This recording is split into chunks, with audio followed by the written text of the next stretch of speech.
Saludo kami kuya sa hangarin mong mabuti at malinis. Proud na proud kami sa iyo kuya ka-business. Salamat po.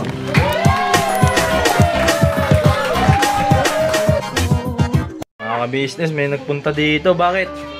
Totoo Ha? yan.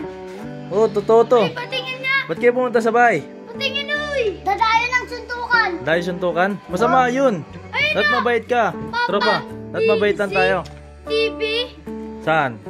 Ayun Yan. na. Sticker. Yan, Papa Dean's TV. Kilala niyo ba yan? Ikaw. Di ako yan. Sino ba yan? Papa Dean's nga eh. Ako, Kenneth ako eh. Ano bang meron? Ba't kayo pumunta? Mag-i-starty daw to. I-study rin to? Sino ba yan? Marunong yan? Starty lang yan. Marunong yan? Starty lang.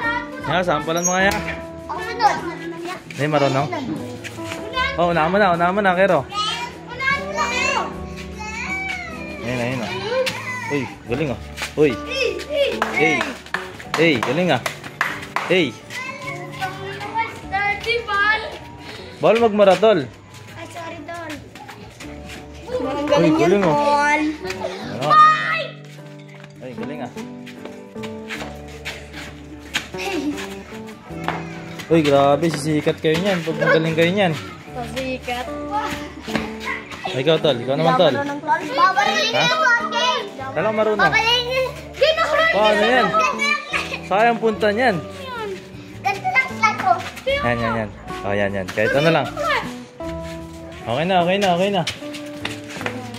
Oh, yan. Sige. Ako naman sinunod ah. Wala mo lang baro. Ako naman. Nene. Ay, okay na. Sige na, salamat ha. Ay! Ano yun? Pero. Hindi, wag ganyan. Dapat maayos. Ate kayo. Ikaw magawak, Tol. Ikaw magawak, naka-blow. Magawak niyan. Ate kayo. Ayan. Gusto nyo ba ng lumpia? Gusto nyo lumpia? Oh, lumpia. Lumpia. Natin dito, mga ka-business. Lumpia kasi dito eh.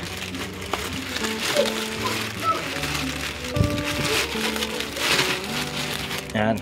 Pambili nyo pagkain ha. Ang barya ha. Ate kayo, ate. Ingat.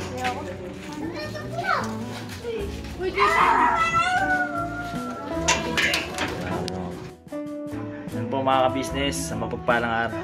Isang mapagpalang gabi po sa ating lahat mga ka-business. At yun. Medyo masama lang po pairamdam ko ngayon mga ka-business. Kagabi po kasi mga ka-business ay nag-basketball po kami nila Papa din sila Dudong.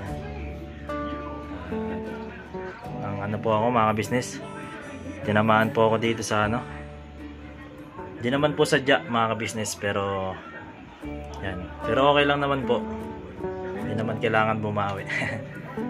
Yan mga ka-business, paita ko po yan, simpleng namin, sama pa namin si Tangkad, yan po. Yan, nagpapawis lang po kami. Ginagabihan, mga ka-business.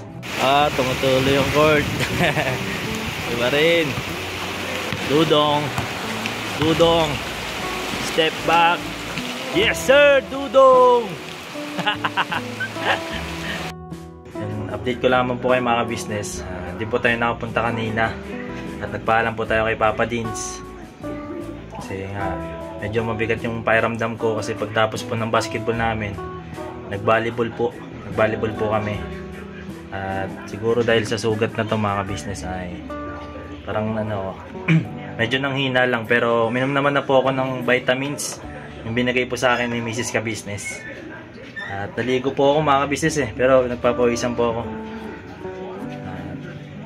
Pero mamaya pupunta po tayo mga ka-business sa ka-business house. Pupunta po kami doon gabi-gabi mga ka-business. At update ko po kayo. Kanina, yan, may pumuntang bata. Alam na yung bahay ko mga ka-business. Sabi nila, vlogger.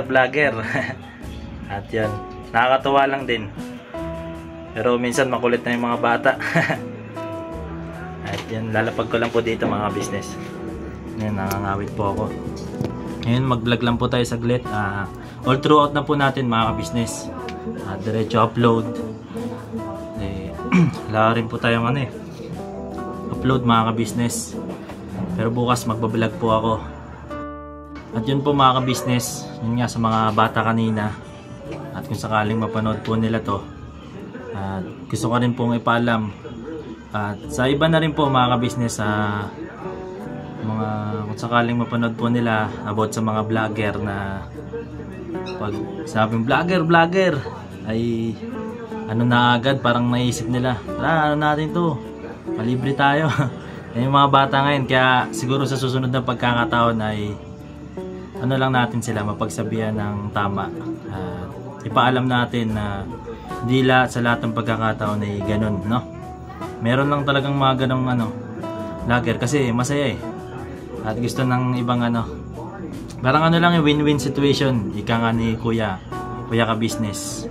At yun pala mga ka-business, may update po rin po ako sa inyo kasi yung nag-scout po tayo at pagtapos natin nun, meron po tayong saktong nadaanan mga ka-business ng siya, medyo matanda na at nanghihingi po siya ng tulong mga ka-business kasi daw siya, uuwi pa daw po siya ng Bulacan, malayo pa raw po yung lalakaran niya.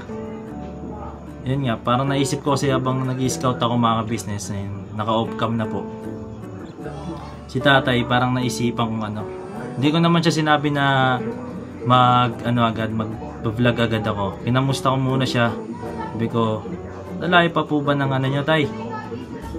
Hanggang saan pa po yung lalakarin nyo yan? Kasi tsaka niya sinabi yung lugar mga kapapi, mga ka-business. At yung nakwento siya sa buhay niya na hirap na daw siya at wala daw po siyang trabaho, mahirap na daw makahanap ng trabaho sa ganong edad niya. Minsan hindi na daw siya tinatanggap. Kaya yung niya, sinabi niya sa akin na yun lang hiningi niya yung tulong pamasahe niya. At nung tinanong ko siya mga ka-business kung pwede ba siya isama sa vlog o sa video, kasi baka hindi niya alam yung term na vlog. Pwede ka po ba isama sa video tay? Sabi, bigla siyang nag-iba yung mood, no? Parang sabi niya, ay hindi na, parang ganun po. At yun, naiintindihan ko yung mga ka-business mga papi. At sabi niya medyo nagbiro pa siya yun mga ka-business kasi sabi niya baka ma-discover pa siya. At yung dahilan niya rin, yung nakamas siya, pinakita niya yung yung itsura niya, yung ngipin niya, may bungi-bungi daw po. At sabi niya, sa wag na daw kasi yung itsura niya, nakakaya daw sa kasi sa Facebook daw, mga napapanood niya, nakakaya daw yung itsura niya. Hindi na daw ganun ka-quality. Kaya natawa na lang ako. Pero, yun, sa kwentuhan namin, pagtapos po, inabutan ko po siya mga ka-business. Pero hindi ko na isinama sa vlog. At sabi ko, mag-ingat ka tayo. Tapos, nung pauwi na, ay abang naglalakad siya palayo. Kasi, doon niya nilabas mga ka-business yung niya. Yung itsura niya. Na daw, tumatawa pa siya na parang yung itsura niya, hindi na daw pwede sa kasi pangit daw. Ayun mismo ang pagkakasabi niya mga ka-business. Yan lang, nakwento ko lang po sa inyo mga business na hindi sa lahat ng pagkakataon ay yung hindi na vlog yung may mga tao na ayaw magpa-vlog, no? Pero gusto nila ng tulong. Yun yung naranasan ko ngayon mga ka-business sa aking pag-i-scout. At siguro sa sunod na pagkakataon, marami pa po akong gustong maranasan mga ka-business, mga kapapi. At yun ang update ko ngayong gabi. Mamaya po pupunta tayo sa business house. At syempre bukas pasok na tayo. Medyo sumama lang po yung pakiramdam natin. Medyo minamalat pa po yung lalamunan mga ka-business. At yun, salamat po sa pagsama nyo sa aking maikling vlog. Update lang po ito mga ka-business. Papakita ko po sa inyong malapitan yung ko. Kasi medyo na po Yan po. Medyo sumasakit mga ka-business. Pero yun naman na po natin ang gamot. yun mga ka-business, na lang po yung update ko. Salamat po sa pagsama nyo. Yan, bawi pa tayo sa susunod na vlog. Medyo puro na lang bawi. Yan, syempre bukas bibigyan ko po kayo ng magandang vlog mga ka-business. Naganahan na po natin at panibagong inspirasyon sana. Yan, salamat po sa pagsuporta nyo. At nakikisuyo lang po ako mga ka-business na sa mga hindi pa po nakapag-subscribe. Nakikisuyo lang po ako na mag-subscribe na rin po kayo at pakaabot na po tayo sa 5K subscriber. Yan. Ano po natin yung mga business, celebrate po natin yun kasi first time po natin yun, syempre, at bihira lang yun. At matagal pa bago matagdagan yung subscriber po natin. Yan. Salamat mga ka-business. I love you all. Never say goodbye. Tomorrow is another day. Birabanat lang po mga business. Alright.